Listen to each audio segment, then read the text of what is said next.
Felita stood outside the parlor, the tray of tea going cold in her hands.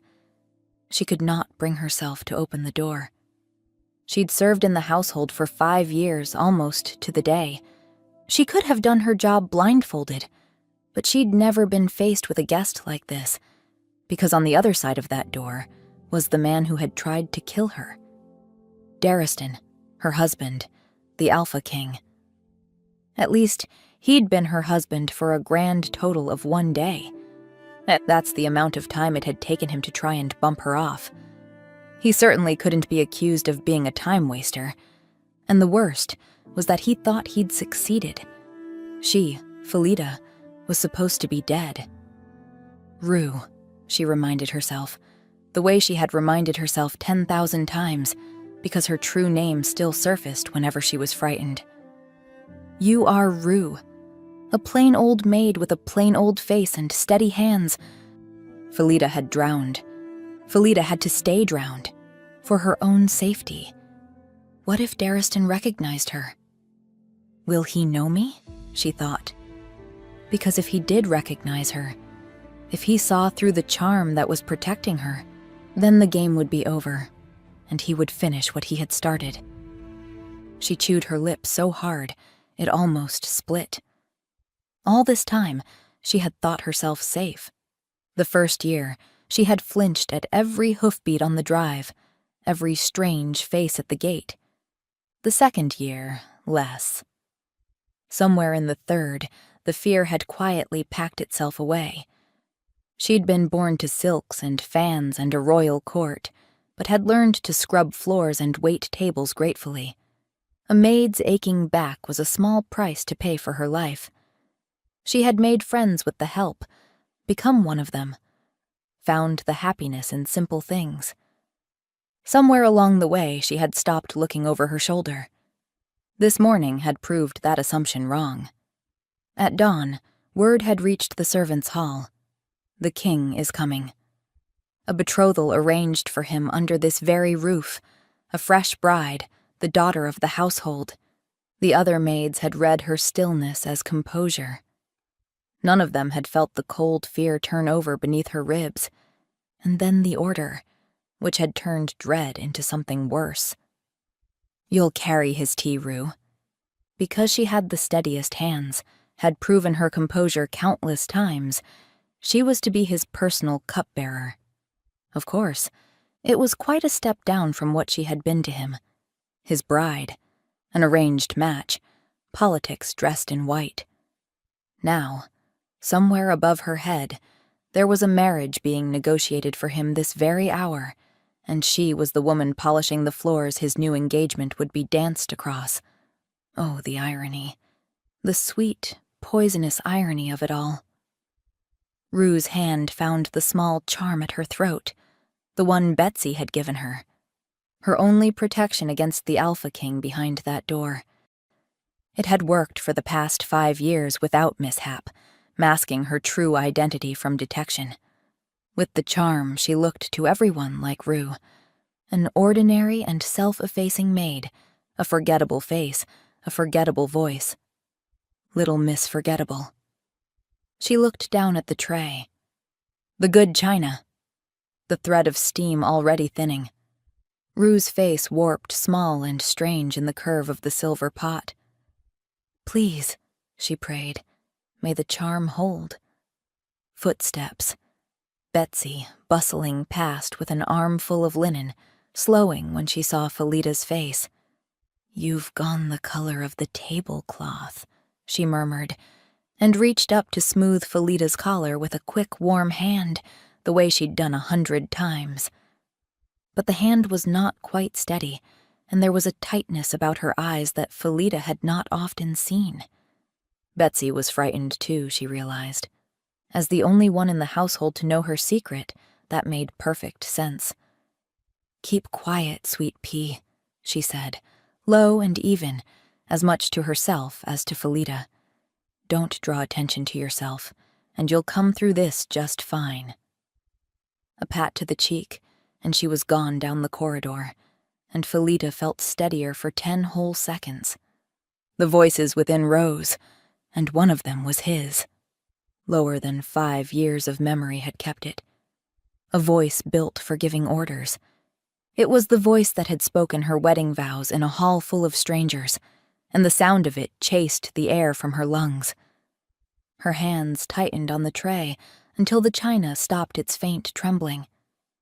She gave her charm one last squeeze. It had held for 5 years. All it had to do was hold for a few days more. She took a deep breath and opened the door, revealing him, standing right there, in the middle of the room, tall and imposing, powerful of arm and jaw, and dressed, head to foot, in unbroken black. It felt surreal to be in the same room as him again. A nightmare come true, and he was still beautiful, the way a panther is beautiful, all black grace and banked power, a thing you admired from the safe side of the bars. There had always been something in the stillness of him that made the body go quiet, some old animal part of her recognizing a predator before her mind could reason it away. 5 years had not dulled it. If anything, they had honed him, pared him leaner and harder. The other nobles in the room revolved around him, lesser creatures arranging themselves around the source of power. No one noticed her. She lowered her eyes and crossed the floor. The talk went on around her. No one remarked on her. Little Miss Forgettable. She served the guests first, as was protocol, before shuffling up beside him. With bated breath she poured, close enough to feel the heat radiating from him, close enough to catch the scent that memory had kept better than his voice, and she waited for the world to end. The tea ran amber into the cup without a tremor. This was the nearest she had been to him since the day she married him and the day she died. She set the cup on the nearest table beside him. And then, she would never know why, after all that care, she lifted her eyes for half a breath before she could stop herself and their eyes met.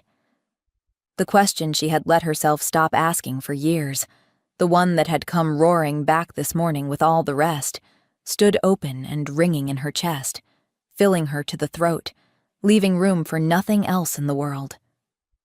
Will he know me? Chapter 2. For half a breath their eyes met. Felida had not meant to look. It was as if something stronger than her, more than curiosity, a traitorous need to know, pulled her eyeline to his.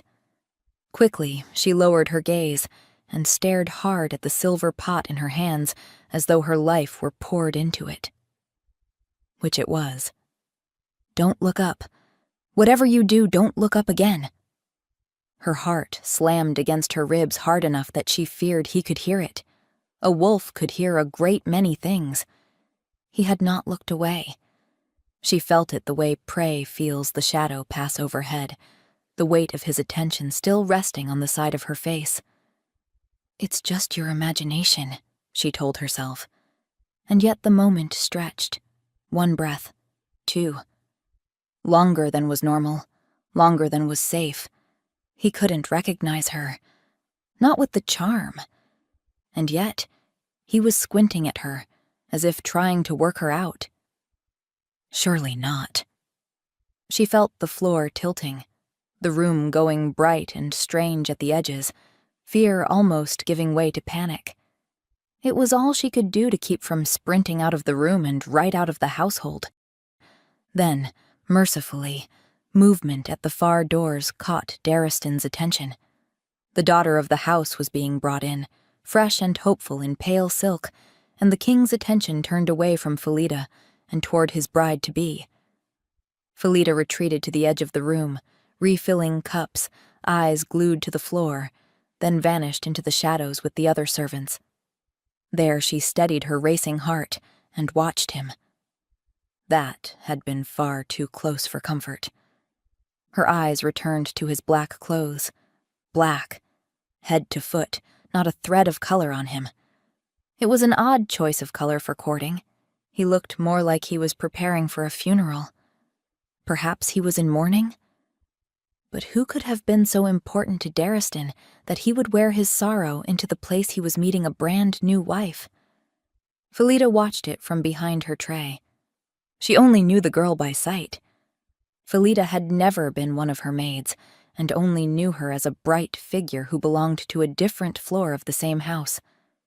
Now that figure came forward and curtsied, fresh-faced and beaming her pearly white smile, whilst the family and courtiers fussed frivolously about them. He was courteous to her, but there was a stiltedness to his delivery. Behind every one of his lines the lights were off. A cold performance. Felida's stomach turned. It was a carbon copy of her own experience. 5 years ago, it had been her in the pale silk, approaching the man carved from frost. She'd mistaken his silence for distaste and decided the fault must be hers. Too small, too country to be worth the warmth of his heart. She had stood where this girl stood and thought, I will spend my life trying to thaw this, and I will fail. She had been right. She just hadn't realized it would only take one day. She still didn't know why he'd poisoned her. That was the part that woke her some nights even now. One moment she had been a bride at her own wedding feast, sick with nerves and trying to smile. The next, liquid fire was racing through her veins. Something in the wine, or the food, she had never known which, only that as the bright hall had filled with roaring heat and hallucinations, she had been distantly aware that somewhere in that gilded room a hand had measured out her death and watched her swallow it. She remembered thinking, with a strange flat clarity as the floor came up to meet her, so this is what they really think of the country girl. She should have died, if not for Betsy. Betsy, the head housekeeper in Darriston's service at the time, had managed to get the antidote to her in time. Felida's memory of the days that followed was a fevered blur, but through all of it there had been Betsy, cooling her brow with wet towels, her voice low and steady in her ear, telling her to drink, to hold on, to live. When she'd surfaced at last, weak as a kitten and astonished to be breathing, it had been Betsy's face above her, and Betsy who told her the truth. That whoever had done this had meant for it to be terminal. That she would not be safe in that house for a minute longer than it took the poisoner to learn their work had failed. There was a way out, Betsy had said, but it meant giving up everything. Her name, her face, the whole of the life she'd had. The question was whether she had the strength and will to do it. Felida had chosen life, so Betsy had arranged it. The drowning was her idea. She'd cast Felida's cloak downstream for the searchers to find, and spread a rumor that the frightened young bride had spoken of not wanting to go on. So, when the river coughed up the cloak without a body, the court had accepted the easy story. The girl had walked into the water of her own grief. Meanwhile, Felida was smuggled, half dead, out of that house in the dark while the household scoured the banks. Betsy had gone with her. Several days later, they had been hired in a new household with a new identity, her old self hidden behind the charm Betsy had gifted her. "You're Rue now, sweet pea," Betsy had told her. "Felida drowned. We let her drown, so you could live." And somehow, it had all been for nothing. Because here he was again, the king who had tried to murder her. And if he figured out that his apparently deceased wife was alive, she did not count her chances of survival very highly. As she stared at his black garments, a horrible thought occurred to her.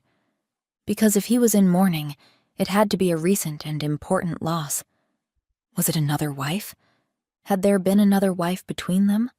Or even a second or third or fourth bride? 5 years had passed.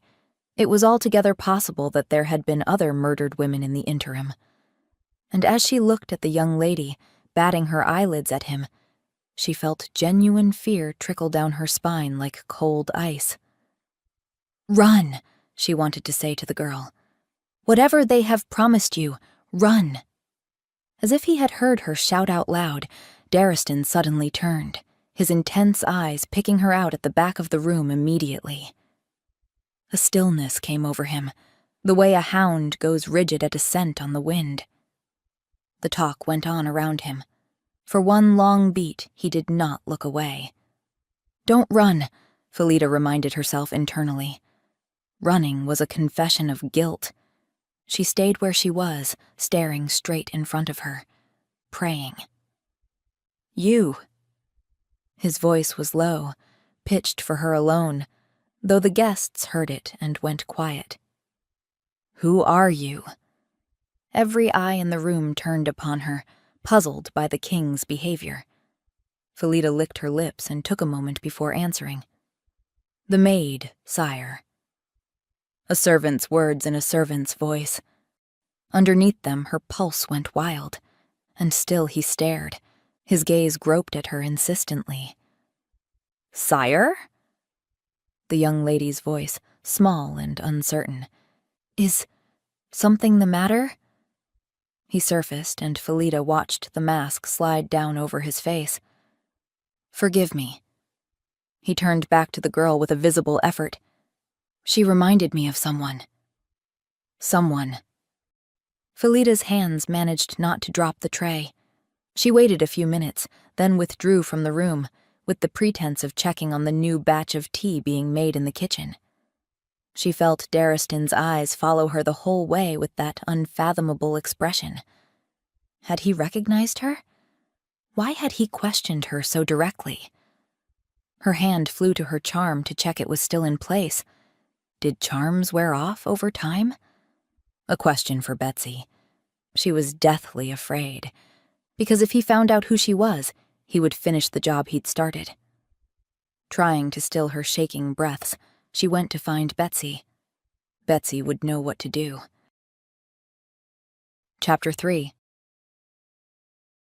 Betsy's quarters were cozy and smelled of dried lavender. It always felt safe in here. The housekeeper was at the little table by the window when she arrived, trimming the stems of a fistful of wildflowers and settling them into a chipped jug, the same as she did most evenings, the room never without its small, untidy posy. "Picked these on my walk," she'd say when anyone remarked on it. "My Charles always loved the wild ones." At the sound of the door clipping shut, she startled, a stem slipping from her fingers, then put her hand to her bosom, shoulders slumping in relief. "How did it go?" "Did he suspect anything?" she asked, waving her over. Felida hurried across, kneeling beside her and giving her a big hug. They clung to each other for a few seconds.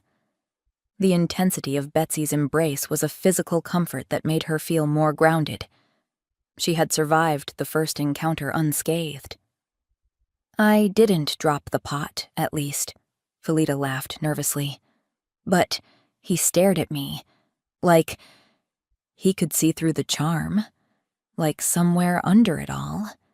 He actually recognized me." She paused. "Betsy, can the magic of a charm wear off?" Betsy took Felida's face in both hands. "All things wear down over time. 5 years of softening the edges of your face into someone else's, dulling your scent so that even a shifter like myself can't tell it's you, pitching your voice, that's powerful magic." Her thumbs moved gently along Felida's cheekbones. "And 5 years is a long time to ask such a thing to hold true? Mayhaps the magic is weakening." She paused, then added, "It could also be him.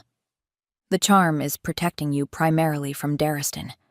The closer in contact he comes to it, the more it'll weaken its defenses." Felida's hand reached for the charm anxiously. "But we're a long way from it giving out." Betsy clucked more encouragingly. "We just need to get you through his courting of the new girl, and then he will be out of our lives once more." It was meant to comfort, and it did, a little. But for some reason, Felida felt a sharp pang in her heart, which felt like jealousy, which was absurd, considering the circumstances. Yes, she had been married to him, but only for a day. She'd never truly known her husband. "It will have to last the courtship, at the very least," she said instead. Betsy nodded. After a pause, Felita went on. "He's dressed completely in black, like he's mourning someone." I wondered for a second whether he might have had another wife he'd had in between me and this one. And that he'd... She broke off with a nervous laugh. Now she heard herself saying it out loud. It sounded silly. "Not that I know of. From what the other servants tell me, he's been wifeless since you." Betsy waved a hand dismissively. "It's probably some lord or cousin he was fond of or the like." "Do you think he wore black for me?" The question slipped out of her mouth before she could stop it. Betsy looked at her sadly, pity etched into her kindly features. "Now, don't go getting any silly ideas, Felita. I didn't risk our lives to get you out of there, so you could let sentiment trip us up." She gave her hand a squeeze. "He most likely wore black for you. Yes, Felita. For show. Don't forget, this is the man who tried to kill you. Are we sure it was him?" Felita couldn't help but ask the question that had been turning in her head over the years. "We still don't know why he would have wanted to. It wasn't like my family had much money, or land, or anything of worth." "We've talked about this before, Sweet Pea." Betsy's voice was firm. "Even if it wasn't him, whoever it was is still out there. And if they even caught the faintest whiff that you were still alive..." She didn't finish it. She didn't have to. Felita drew her hands over her face with a deep sigh. "You're tired," Betsy's voice lowered gently. "And jumping at shadows. Go to bed, and in the morning you'll be recharged to face him again." She brightened and changed the subject. "When this is over, I'll take my leave and go to visit my Charles. He's been hounding me to come. You and that boy would get along." She smiled, soft and far away. "I'll bring you along next time. The two of you would be thick as thieves inside an hour." Felita loved the way Betsy lit up whenever she spoke of her son. She hugged the older woman close. "Good night, Betsy." "Good night, Sweet Pea. Bolt your door." Felita was passing the long window in the gallery when something below caught her eye. The king stood in the gardens, among the dark hedges in the last gray light of the day, hands clasped behind him the way a man stands at a graveside. Quite still, quite alone. He had a whole house of people inside who would have come running at a word, a bride being polished for him upstairs, a kingdom at his back, and instead, he had fled to the solitude of the garden. And his expression. He looked as lonely as Felita felt. Some part of her leaned toward him. Through cold glass, across a dark garden, something in her chest tipped his way like a needle finding north. He looked up, blinking, as if he had heard something, and Felita stepped back from the window as though it had scorched her. She'd imagined it. Her heart was squeezing. She could not pretend it wasn't. But a heart could squeeze for all sorts of foolish reasons, and pity was a prime one. Pity, that was all this was. You could pity a man and still know him for the murderer he was. She shuddered and made herself walk on, but the thought had already lodged, down in the place where she kept things too dangerous to hold. He'd looked like a man grieving. Was he grieving her? The thought struck her and refused to be dislodged. No matter how stupid, no matter how ridiculous. It had been 5 years. They had been married for 1 day. He had tried to assassinate her. But no matter how ridiculous, the thought kept her from sleeping for a few hours. Chapter 4. The next morning, they sent her in with the king's tea again. This time, he was alone. The estate was quiet at that hour, the light coming low and gold through the long windows. He sat by a table in the middle of the parlor, clad entirely in black, glazed eyes staring out the window. Perhaps it was her imagination, but he reminded her of how he'd looked in the garden the night before, like a sentinel at a vigil. He didn't even glance up when she entered, his mind a million miles away. Inwardly, she was relieved. As long as she didn't draw his attention, this encounter would be over quickly, and she would have survived another morning. She set the tray down as quietly as she could and started filling his cup. Every drop, every clink of china rang loud in that vacuum of silence. Stay small, make no sound. Be no one. It occurred to her that this was the first time she had ever been alone with him. Not just in this household, but in their own marriage as well. They hadn't exactly had much alone time before the attempt on her life.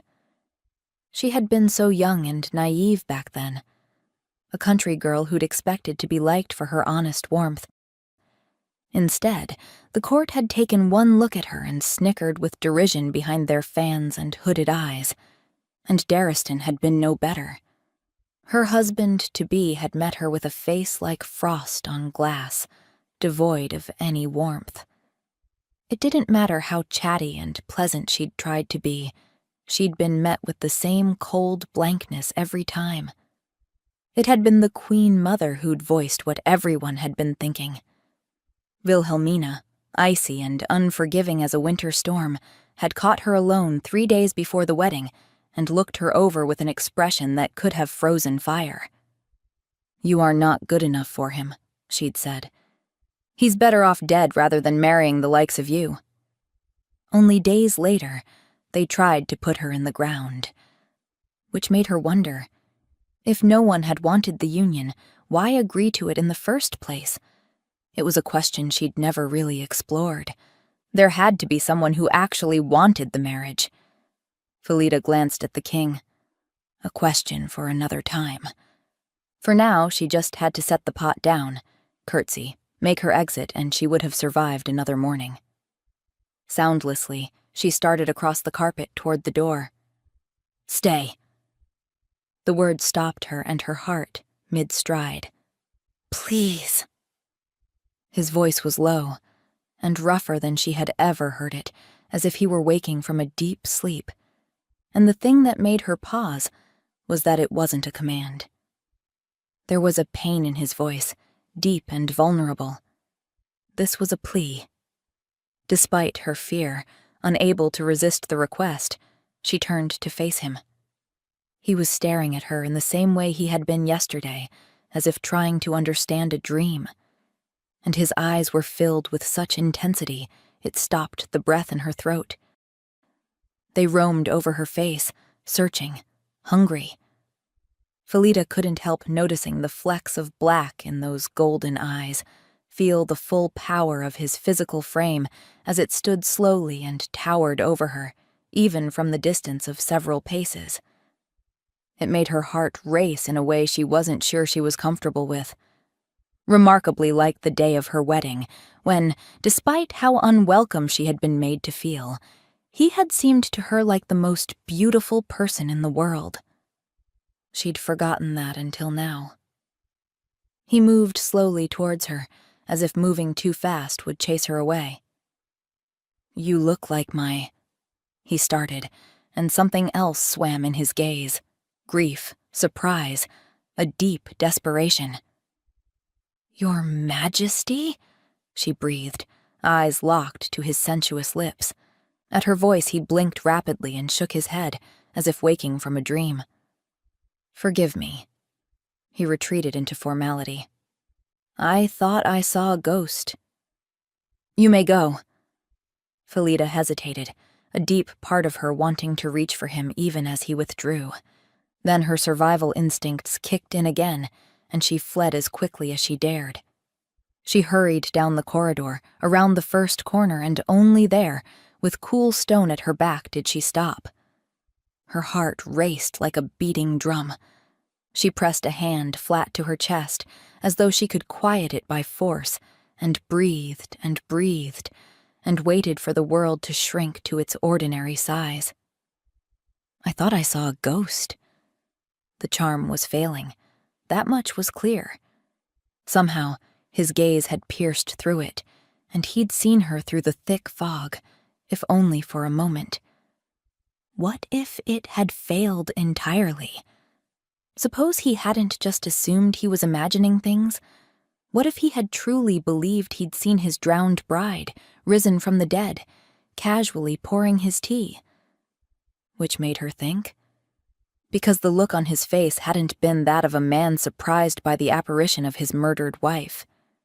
He should have gone white, should have recoiled, should have panicked and called for the guards.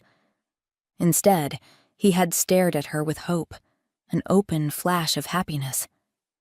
He hadn't looked remotely guilty, which struck Felida as strange. Had she been wrong all along? Had Darriston actually been responsible for her poisoning all those years ago? "Are you all right, miss?" Felida jumped. She hadn't heard the servant appear. From the deep chocolate brown of her skirts, Felida saw that she was in the king's employ. "Fine, thanks," she managed, starting off for the kitchens again.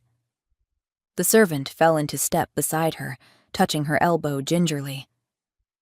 "Was it the king?" she asked apologetically. "He can be a little intense sometimes." "I can see that," Felida said, trying to say as little as possible. "You needn't be afraid of him, you know. He's sad, more than anything." The servant dropped her voice. "They say he never got over his wife.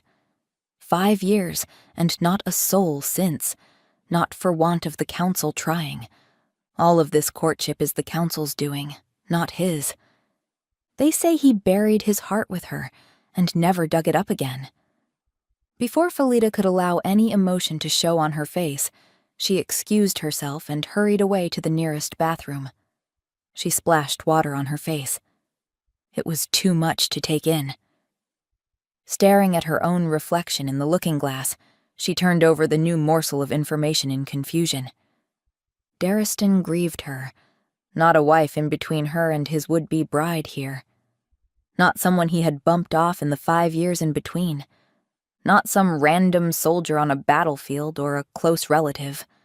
Her. For 5 years. Why would he grieve her?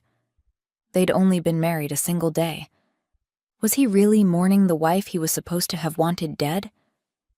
The two pieces of the puzzle did not fit. They contradicted each other.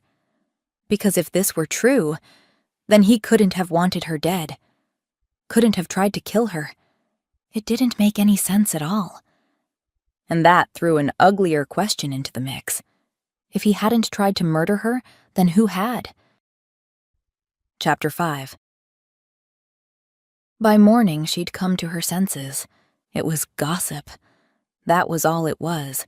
One servant with a loose tongue, repeating the juiciest story a household had about their king.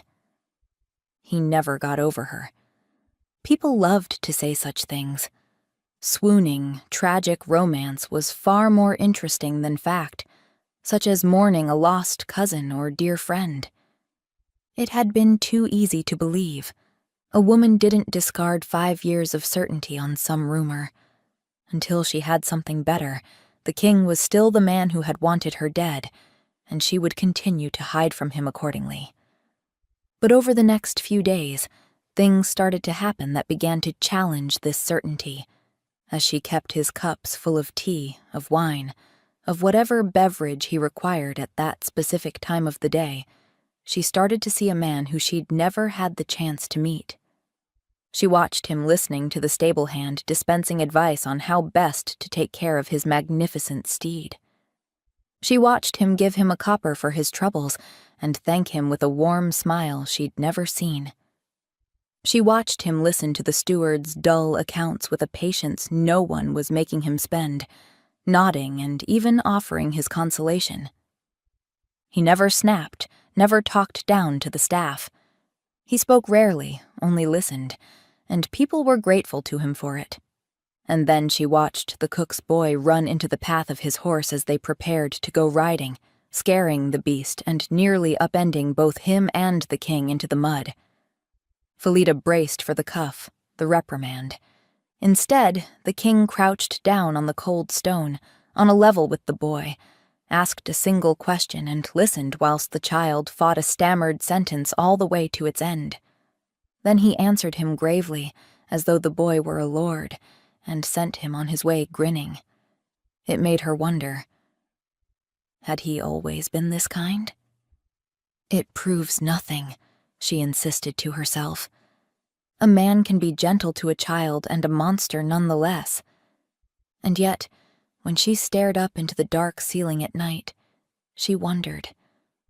How could a man appear so cold outwardly, but possess, at least from the looks of it, a genuine warmth? And why had he never displayed that warmth towards her? She asked Betsy about it. Her mentor shook her head and took Felita's hand in hers. Can you not tell the difference, after all these years, of a man trained in the etiquette of the court? Her thumbs moved gently along Felita's knuckles. Sweet country child, you'd have withered inside a year in his keep. A fond pinch of the cheek. Another thing in common you have with my Charles, both too sweet for the snake dance of court. It was only after Felita had left that she realized Betsy hadn't answered her question. She sighed softly. Sometimes you just had to work things out for yourself. That evening, she was summoned to the king's quarters once more. Again, he was alone in the parlor, slumped in that chair. Again, he did not look up when she entered. Felita wondered why he seemed to be spending so little time courting the lady of the house since he'd arrived. It was as if he were actively avoiding it. 3 decanters stood emptied at his elbow, and there was an irregular heft to his breathing. Felita realized he was drunk. Even the stoic mask he wore all day had gone soft at its edges, melted down by drink and exposing an expression that could only be described as devastated, as if he had been crying. She found a fresh decanter already handily filled at the far end of the table, and quietly started to fill his goblet. His hand shot out, grabbing hers. His fingers closed around hers the way a drowning man closes on a rope, and yet his eyes looked past her, unfocused. I had her a day, he mumbled, thumb moving slowly over her knuckles. 1 single day. A breath that shuddered going out. I couldn't even keep her safe that long. Felita stood very still and did not breathe. I was cold to her. The words came out of him low and filled with regret. She came to that wretched court with her whole heart in her hands, and I gave her nothing, not one kind word. I told myself there'd be time, and all the while she stood in front of me thinking I didn't want her. His jaw worked. She must have been so frightened, so alone. Married to a man made of ice, in a house full of people who looked down on her. And I didn't have the gall to tell her I had asked for this, that I had wanted her there all along, that it was my decision. He pressed his fingers to his brow. Is it any wonder she walked into that river? I drove her to the water as surely as if I'd carried her there myself. He gave loose a shuddering sob. Felita's heart broke clean in 2, but it couldn't be true. Could it? She had never once imagined this. The man who she was convinced had tried to poison her, inconsolable, and blaming himself for her death. But not in the way she would have imagined.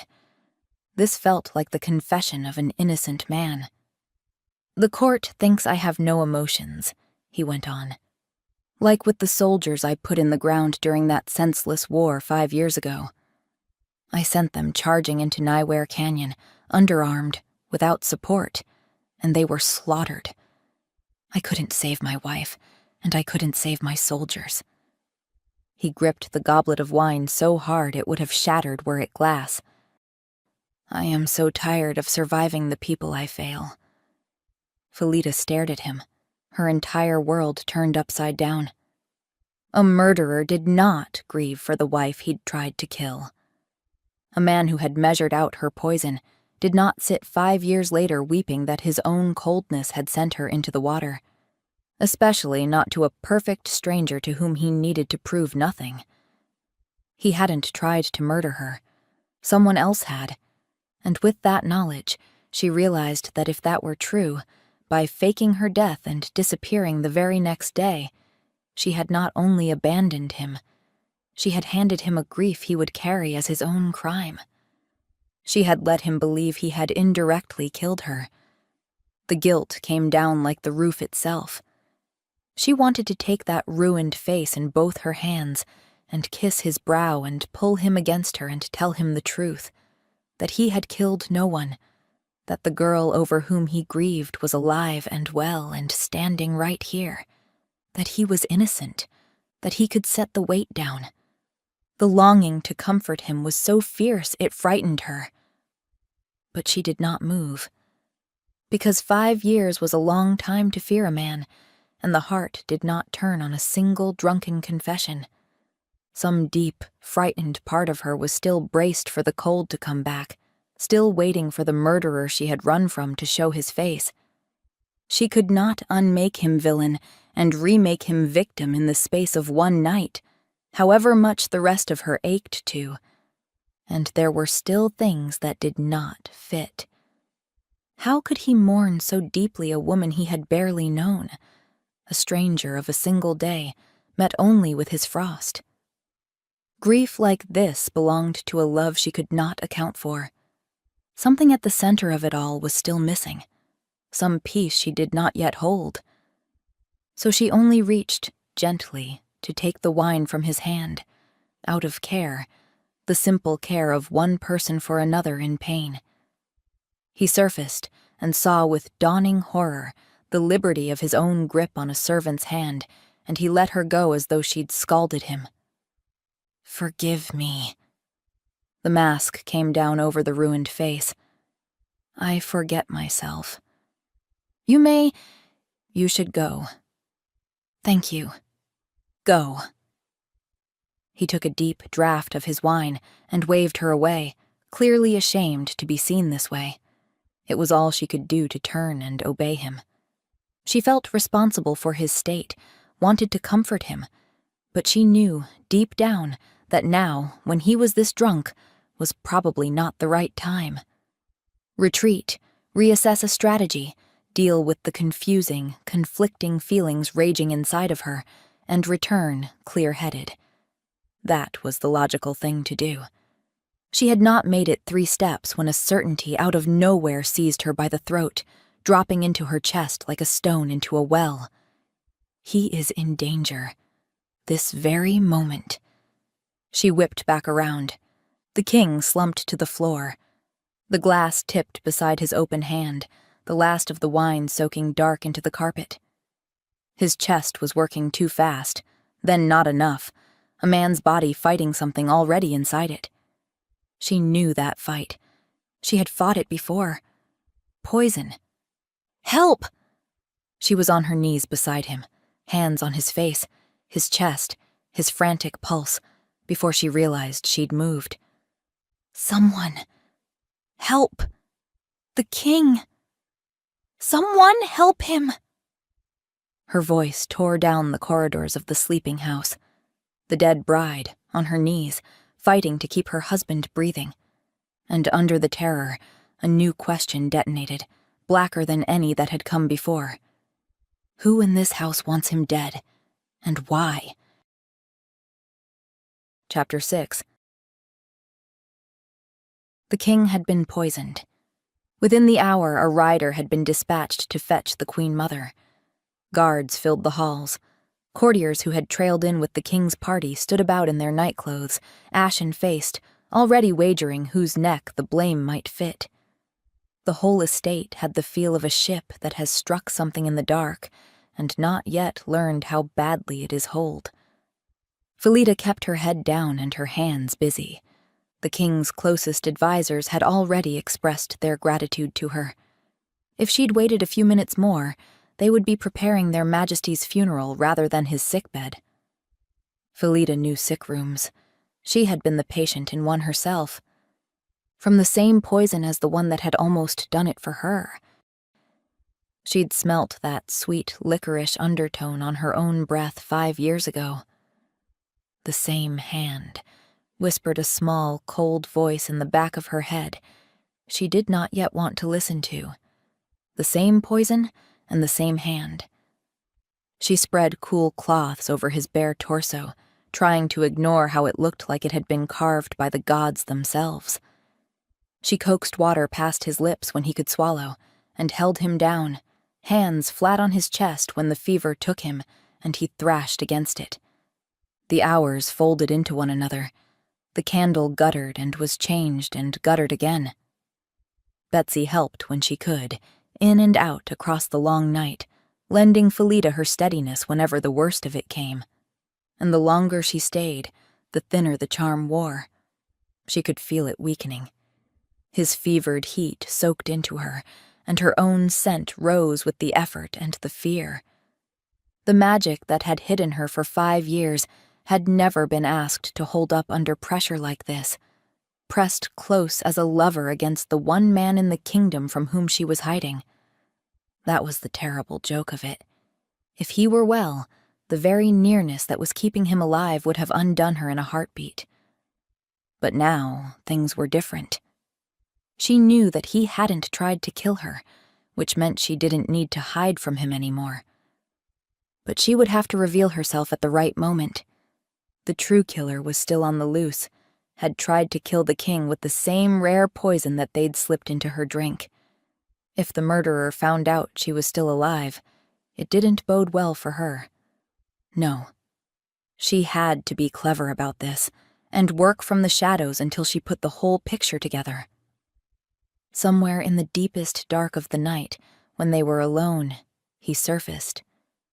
His eyes opened, glassed and unseeing, and found her face above him. And he smiled, a slow, broken, wondering smile, the smile of a man greeting a thing he had long given up for lost. "Felita, you came back," he breathed. "I knew the water couldn't keep you." Felita went still to the bone. He recognized her through the charm. Either that, or the fever was making him hallucinate. Correct him.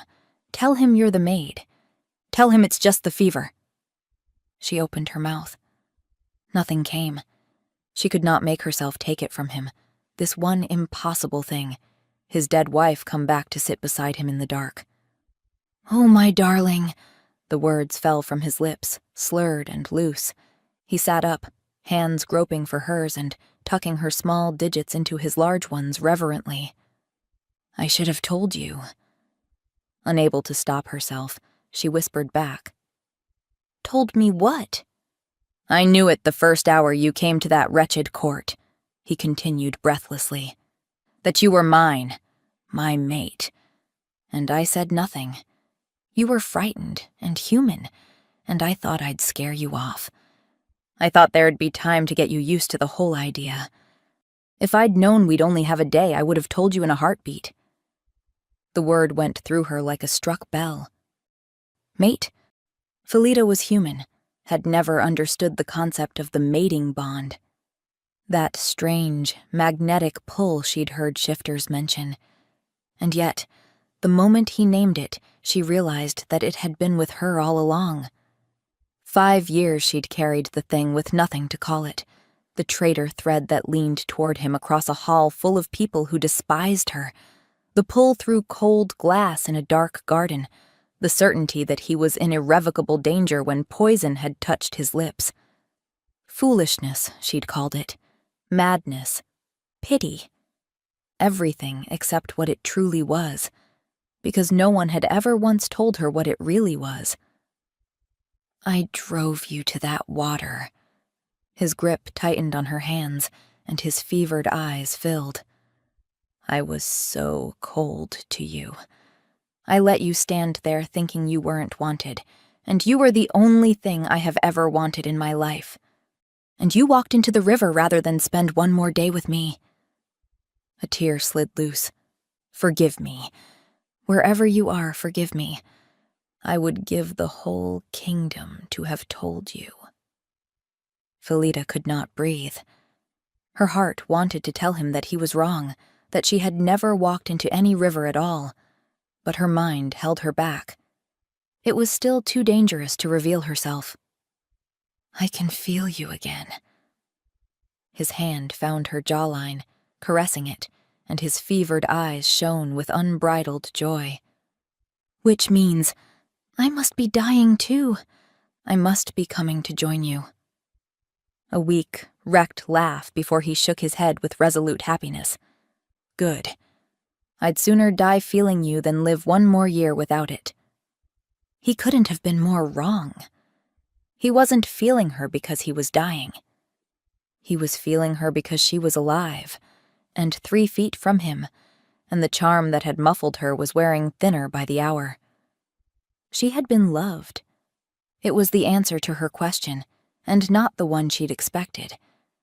How could he mourn a woman he barely knew? This was how. By being the other half of his own soul. He had known it from the first moment they had met, and that brought Felida's own laugh to her lips, because now that she understood what it was, she could feel the bond within her, singing at his mere touch, and it didn't feel out of place. Staring into the eyes of the man she thought had wanted her gone, breathing in his scent, knowing the truth, it was overwhelming and wonderful all at the same time. But even as he leaned closer to her, as if he wanted to press his mouth to hers, his eyes fluttered closed, and in exhaustion, he passed out on her shoulder. Part of her was relieved. She didn't know how she would have handled it. The warmth in her core seemed to tell her that she would have handled it quite well. Banishing the thought, she laid him down onto the bed again. She stayed with him through the turning of the fever, and somewhere in the gray before dawn, his breathing changed, deepened, steadied, found a rhythm, and kept it. The shivering eased. The worst of it loosed its grip. He would live. She sat looking down at him in the failing candlelight, at the hard, handsome face gone slack and young in sleep, and could not look away. She had thought him a predator, a murderer. She'd been wrong, and something in her chest was pulling toward him so hard it frightened her. "It's the bond," she told herself. "That's all this is." A thing that had been done to her without her leave, a magic that tugged at her insides, whether she willed it or not. It was not the same as love. It couldn't be. She had been married to this man for a single day, and had spent 5 years believing he'd murdered her. You did not fall in love with such a man across one fevered night, no matter what sang in your blood. The bond was chemistry, compulsion. It was not a choice, and love was supposed to be a choice. She held on to that, because the alternative was too large to hold it all. But she stayed at his side through the small hours with his hand loose in hers, and she did not let go of it, and somewhere underneath the careful reasoning a quieter voice she could not silence asked her why. If it was only the bond, it should feel so right. She found Betsy in the corridor outside in the small hours, and she told her everything in a low, urgent tone of voice. "The moment he wakes," Felida said, "I'm going to tell him who I am." Betsy took Felida's cold hands in her warm ones and looked at her with such fear that Felida's eyes stung all over again. "Patience, child. Think a moment. Whoever did this is still under this roof, walking these halls, waiting to see if their work was successful. And if that person finds out that you survived as well, think about it." Her thumbs stroked over Felida's knuckles. "Wait a while. Maybe till the Queen Mother gets here with more guards." Then Betsy added the last of it, quiet, almost to herself, smoothing a stray strand of hair back from Felida's face. "If he makes it, child." Felida accepted Betsy's reasoning and went back in to take up the watch. Later that evening, the Queen Mother arrived. Wilhelmina swept in on a draft of cold evening air, 5 years older and not 1 degree softer, her traveling cloak still about her shoulders, and her face like a drawn blade. The room dropped into silence and made way. Felita rose from the bedside on instinct, head bowed, ready to melt back into the curtains where she belonged. Wilhelmina's gaze swept the chamber once. It passed over the guards, the physicians, the wrung-out courtiers. It stopped on Felita. You. The voice had not warmed in 5 years either. You are the one who served him his wine. It was not a question. Seize her, said the Queen Mother. I want this one questioned. Chapter 7. They locked her in a chamber at the top of the east tower. It was a small, cold room with a single, unreachable window, and Felita spent the first hours of her captivity perched on the edge of a narrow cot, trying to work things out. Seize her. I want this one questioned. It made no sense at all. She was the one who had screamed for help. She was the one found on her knees, her hands red with the work of keeping a king alive. By every reckoning that should have placed her beyond suspicion, and it had, with the advisors, with the physicians, with everyone in that house. Except Wilhelmina. Why, of every soul who handled his food and drink that night, did her eye fall on me? The decanter had already been there when she entered the room. Half the household had passed through that parlor in the hours before he fell, and the Queen Mother, instantly, without a second thought, had pointed the finger of accusation at her. It was past midnight when the key turned again. Wilhelmina came in alone. She shut the door behind her and stood a moment in the candlelight, taking the measure of the room and the woman in it. Stand up, she ordered. Felita obeyed. Wilhelmina circled her slowly, hands clasped across her tight belly. What is your story, cupbearer? She said. No doubt. You have a beautifully rehearsed lie for me. Let's hear it. Felita stopped, then calmed her nerves. I only poured what I was given, Your Majesty. She kept her voice flat and small, a servant's voice, while her pulse went wild beneath it. The decanter was filled and ready when I entered the parlor, I swear it. Servants swear cheaply.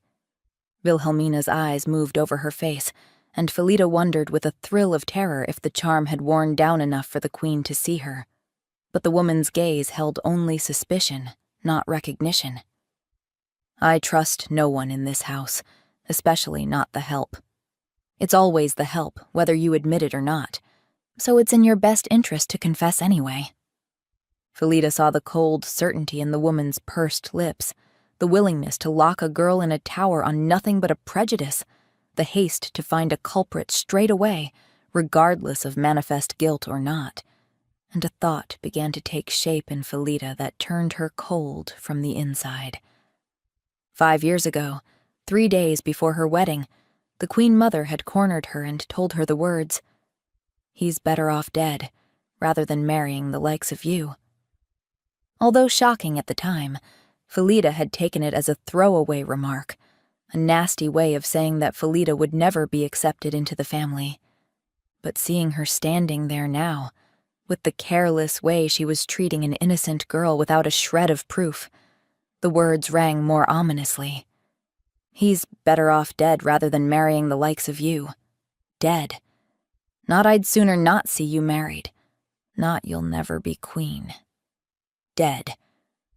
She had wished her own son dead sooner than see him lowered by a country bride. And here they were, in exactly the same situation, 5 years later. It hit Felita so hard that she almost sat down with the weight of the realization. She had been certain the poison had been meant for her, the unwanted bride. But what if the cup had never been intended for her at all? He's better off dead. The poison had been meant for the king. She had simply drunk it first, lifted the wrong cup in the chaos of her own wedding, and swallowed the poison intended for her husband. 5 years she'd believed herself the target of a murder, only to discover it had all been an accident. It explained why Darriston still mourned her 5 years on. He had wanted to marry her, just like he had said. And this woman, this terrible monster, had given the order from afar and turned up later so that the blame could not be laid squarely upon her. The manipulation was enough to make Felita's insides go cold. She'd tried to kill her son, not once but twice. And why? Because she couldn't stand the idea of a common country girl taking her son away from her? The whole scheme was such on a whole other level of sickness that it took her breath away. She was worse than evil. "You've gone pale," Wilhelmina observed. "It's cold up here, Your Majesty." The Queen Mother studied her a moment longer. "There is something about you," she said slowly, and Felita's heart stopped dead in her chest. "Something I cannot quite put my finger on. You seem familiar." A fist hammered on the door below the lock, a guard's voice, urgent through the wood. "Your Majesty, forgive me. The king is awake and demanding the girl who nursed him." Frustration crossed Wilhelmina's face. She looked at Felita for a long, hard moment. "This is not the end of it," she said quietly. "My son's grief made him soft once already. I will not watch it make a fool of him a second time." Felita was escorted by the Queen Mother and her guards down the winding stairs to the king's chamber. Felita's mind raced. She had to get Daristan away from Wilhelmina as quickly as possible. But how? She needed evidence. She couldn't just point the finger back at her accuser.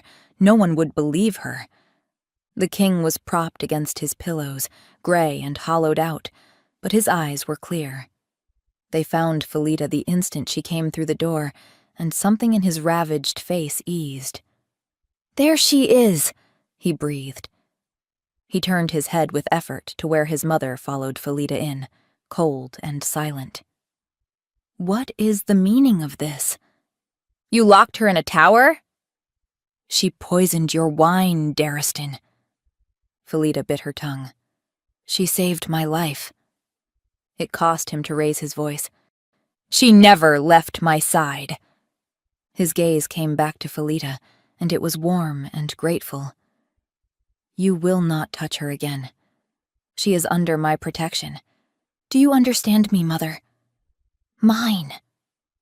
The word thrummed the bond within her, and she smiled, feeling the warmth of Daristan's protection. And yet, despite that, something felt off. "As you wish," said Wilhelmina frostily, in a tone that promised it was nothing of the kind. The king turned to Felita, his voice softening. "I don't know how to thank a stranger for my life, but I mean to try. What is your name?" Felita's heart dropped into her stomach. Stranger. It was a small, clean knife, and it went in up to the hilt. He didn't recognize her. Had he confessed everything to her in a feverish delirium he no longer remembered? She knew that if she revealed herself now, in front of the guards and the Queen Mother, it would end badly. They would have both her and Daristan trapped in the same room with no witnesses. She couldn't reveal herself yet. For now. Felita closed her teeth on the truth and swallowed it down. "Rue, Your Majesty," she replied. "My name is Rue." Chapter 8. The king was sitting up when she brought his broth the next morning. A guard was standing in the corner of the room. The Queen Mother had him under close surveillance. She had to be careful and keep an eye out for her opportunity. She gave the king a nervous smile, which he returned weakly. It was obvious he couldn't see through the charm. "Rue?" He said it as though testing whether it fit. He frowned at the bowl, then at her. "May I ask you something strange?" "Of course, Your Majesty." "While I was fevered, did I—" He stopped, and for a moment the controlled face was open and almost lost. "I think I said things I have never said to a living soul." His gaze settled on her, searching. "It is the maddest thing." When I try to remember the face, it is yours. Did I speak to you in the night? Felita's heart slammed so hard she was certain he must hear it. He remembered. He just didn't remember that it had been her, Felita, not her, Rue. Yes, she wanted to say. You called me yours. You told me everything. She glanced at the guard and said, carefully, You were very ill, sire. Nothing you said made much sense. He nodded slowly, looking disappointed. His eyes stayed on her a beat too long, and she felt the answer in her own chest, the bond drawing taut between them. He was reaching for her. He did not know it was her, and she could not tell him, not here, with the door open and two of his mother's people stationed in the corridor. Afterwards, she went looking for Betsy, and found her returning through the little churchyard behind the chapel, picking her way among the leaning stones in the gray afternoon light. There you are, Felita said. I've been hunting you half the house over. Paying my respects. Betsy's smile was warm, though her eyes were red-rimmed. The dead are better company than half the living. She joked and walked beside her through the graves. You managed to escape the Queen Mother's baseless accusations? She remarked with a relieved smile. Felita glanced around to make sure they were alone, and then told her best friend all that she had figured out about the Queen Mother. She's the murderer, she finished in a low voice. I'm sure of it. Betsy stopped by the chapel wall. It's possible, but what does she gain by it, Sweet Pea? Think it through. A woman who wants her son dead does not spend 5 years trying to wed him. And what monster would want to do away with her son? Felita opened her mouth and closed it. It was true. It didn't make her hypothesis any less untrue, but it did sow a seed of doubt in Felita's mind. Then who? She whispered. If not her, then who? I've got an inkling, said Betsy. She pressed Felita's shoulder, warm and sure. Sit here for a while. You've given me a notion that needs checking. I'll not be long. When I'm back, we think we'll have the answers we need. And she went, brisk and certain, back toward the house. Felita sat on the low chapel wall and waited, let the quiet settle over her. Had she misjudged the Queen Mother? Had she been so hasty to cast the blame off of herself that she'd pointed her finger at the nastiest target without really thinking it through properly? Had the Queen Mother really ordered such a horrible act, 5 years apart from each other? Why hadn't she tried in the intervening years? She sat with these troubling thoughts, her gaze wandering idly across the stones. Old graves, most of them, soft with moss, the names worn shallow, all but one. A different type of tombstone stood apart from the rest, set against the chapel wall. A memorial. A marker raised by someone who'd had no body to lay in the ground and had wanted, all the same, a place to come and grieve. On the grass before it lay a small, fresh posy, wildflowers bound with a bit of kitchen twine. She rose. Her feet carried her to the stone. She read the inscription and the world went very quiet. Charles.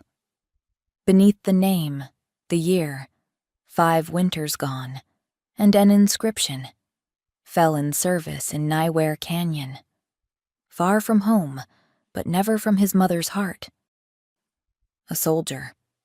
Dead 5 years, and lying not here but in some churned field 100 miles away, in a soldier's pit with other men's sons, while his mother, who could not bring him home, had raised this empty stone in the quiet of a borrowed churchyard so that she might have somewhere, anywhere, to lay her flowers.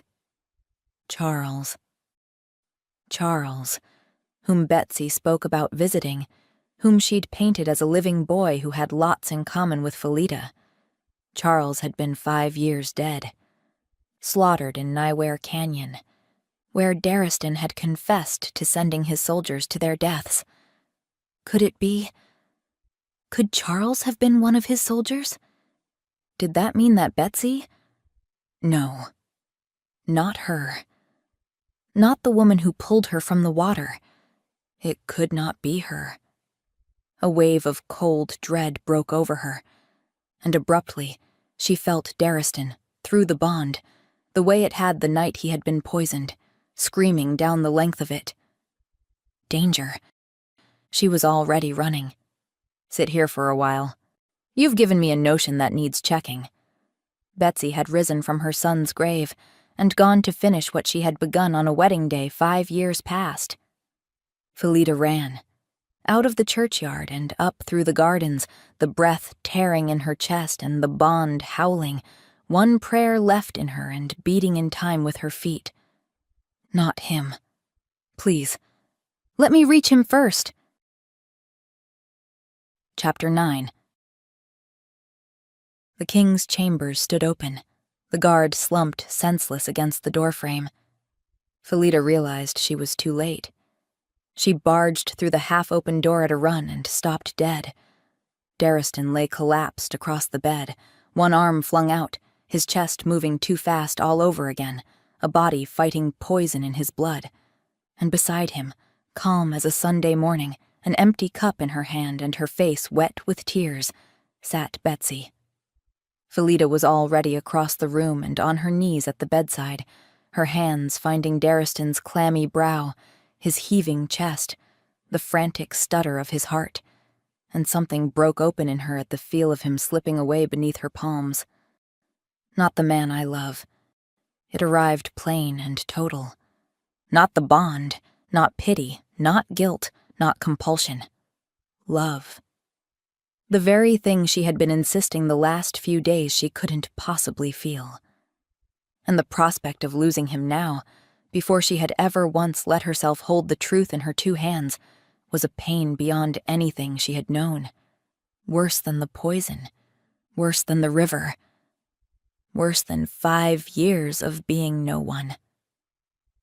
She had survived all of that. She would not survive this. Betsy, the antidote, please, she begged. You shouldn't have come, sweet pea, Betsy said softly. Felida stared into Betsy's eyes over her dying mate, and with an enormous effort, forced herself to remain as calm as she could. Please, Betsy, think of Charles. He wouldn't have wanted you to do this. Betsy did not look up, staring at Darriston, fighting for his life. You worked it out then. You always were a clever girl. She set the cup down with great care. The cup at your wedding was destined for him. I have always regretted that you drank from it.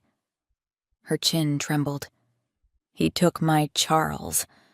What do you expect a mother to do? Stand by and let him get away with it? Then why not just kill him? Felida could barely say it. Why did you wait for 5 years here without just going out and finishing the job? Betsy took a deep, shuddering breath. Because 5 years ago, I stood over your sickbed, Betsy said, certain I'd murdered an innocent girl by mistake, and I smelled it on him. Her eyes held Felida's, almost gentle. He'd found his mate? After all his years alone, he'd found her at last, and his mate was the very girl dying under my hands. The floor went out from under Felida a second time. You knew, she whispered. You knew what we were, from the very beginning. I knew, Betsy admitted. I thought, let him keep his crown and his long life, and lose the one thing the war could never give back. Let him grieve his mate to the end of his days, and never know she walked the earth. You told me he was glad to be rid of me, Felida whispered. Betsy's tears ran freely now, but her voice did not waver. If you'd known he grieved you, you'd have gone back to him. And I could not give him back the one thing that would have made him whole again. She reached out, as if to touch Felida's face, and let the hand fall. Forgive me that lie, if you can forgive nothing else. It was the cruelest thing I ever did, and I did it so I might keep you." And Felida, standing in the wreck of 5 stolen years, with every reason in the world to hate her, found that she understood. She had lived inside the loss Betsy built. She knew how grief could file itself down to a single unbearable point. But Dariston's breath was failing on the bed beside her. "The antidote, Betsy," Felida whispered. "Please." Felida saw Betsy's hand close around a small dark vial at her waist. "If I give it to you, he lives, and he takes back his mate, and gets everything, and I lose my Charles, and I lose you too, to him." Her face crumpled. "Killing him was the only way to keep you mine." Felida did not reach for the vial. She reached up and took the older woman's wet face in both her hands, the way Betsy had taken hers 1,000 times. "You raised me. You pulled me from the water. You have been the only mother I have ever had." Her own tears came now, blinding. "But if you let him die, you will lose me. You know that. So I am begging you. Choose me." Her voice broke to nothing. "Choose me, Betsy, the way you did at the river. Choose me again." For a long, long moment, Betsy stood with a son's grave in one hand and a daughter's life in the other, and the whole of her terrible love hung in the balance between the dead boy and the living girl. Then she pressed the vial into Felida's hand and folded her fingers over it. "3 drops on the tongue," she whispered. "No more, or you'll stop his heart yourself." Felida was on her knees at the bedside in a heartbeat, the stopper out, counting the drops onto his slack tongue with hands that shook and did not falter. 1, 2, 3. For a moment, nothing. Then his chest heaved, dragged in a great, ragged breath, and held it, and his breathing began, slowly to even, to deepen, to find its rhythm and keep it. The bond steadied in her chest as his dread bled away, soothed by a nearness he could not yet account for. She stayed where she was, kneeling, and stared at him. The hard, handsome lines of his face, smoothed by the antidote. The dark lashes against his cheek, the slow rise and fall of his mighty chest. He was beautiful, and the sight of him healing filled her up to the brim with joy. Time. Now, they would have time to learn about each other. Beyond the man behind the frost. Time to find out how he took his tea and what made him laugh and who he was when no one was watching. A whole life of getting to know the husband she had been given for a single day and lost, before she ever truly had him. She had run from this man for 5 years. She could not wait now to spend the rest of her life walking beside him. When she lifted her head, Betsy had gone. Epilogue. Dariston slept the rest of that night and the whole of the day that followed, and Felita did not once leave his side. The Queen Mother, faced with the fact that the maid she had accused had twice saved her son's life, had withdrawn her suspicion gracelessly, and the household, which had been holding its breath for days, finally let it go. The king would live. The poisoner had fled into the night and left no name behind, and if that troubled the guards and the courtiers, it troubled them somewhere far from this quiet room, where a maid sat watch over a sleeping king and held a secret heavier than either of them. Felida waited through those long hours for him to awaken, so that she could finally tell him the truth and relieve him of his burden. She could not let him continue to blame himself for sending her into the water. He had begged a ghost to forgive him, and the ghost was sitting right beside him, alive, waiting to do exactly that. It was early evening when he woke up. Light beamed in amber through the high windows. His eyes opened and found her. "You're still here," he said. "I'm still here," she agreed with a smile. He studied her in the gold light, and that searching look came over him again. His eyes narrowed, trying to work her out. "Miss Rue?" he said, though there was uncertainty in his voice. Felita's hand rose to her throat, to the small charm that had hidden her for 5 years. She had clung to it through 1,000 frightened nights. She had prayed over it, lived and breathed behind it. It had been the wall between her and death, and it had become the wall between her and him. Felita was so very tired of walls. Without hesitation, she unfastened it and set it down on the table beside his bed. She watched the realization rise in his face like the dawn, the maid's plain features loosening, shifting, settling into a face he knew, a face he had carried in grief for 5 years and never thought to see again outside of a dream. She watched him stop breathing. She watched the wolf in him reach the truth a half-second before the man, his whole body going still and electric, the bond between them snapping taut and singing, no longer one-sided, no longer nameless, the thing that should have formed 5 years ago finally finding both its ends. "Felita!" It came out of him broken. "Felita!" "It's me," she whispered. "You—" He could not finish it. His hand came up and touched her face as though she might dissolve. "You drowned. I buried you. Listen to me." She caught his hand and pressed it harder to her cheek, needing him to feel that she was solid and real. "I never walked into the river. I was poisoned, the same as you. A cup that was never meant for me. And someone pulled me out half dead and told me lies to keep me running, and I believed them." Her voice cracked. "I didn't flee your coldness. I was taken, and I was lied to, and you grieved a death that never happened." She watched the guilt seeping out of him. "It wasn't your fault," she said.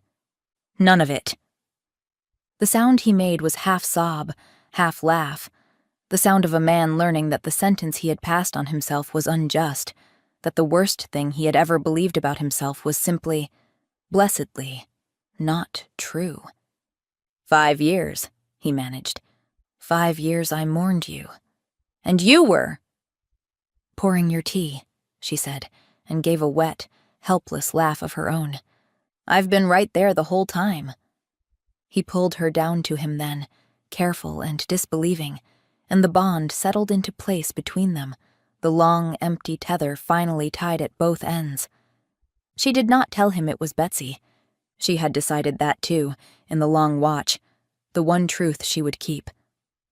Let him believe the poisoner a stranger, fled into the dark, never to be named. Betsy was gone, and would stay gone, and the daughter would carry the mother's secret the way the mother had once carried the daughter out of the water, out of love, and at a cost, and asking nothing back. It was hers to bear now.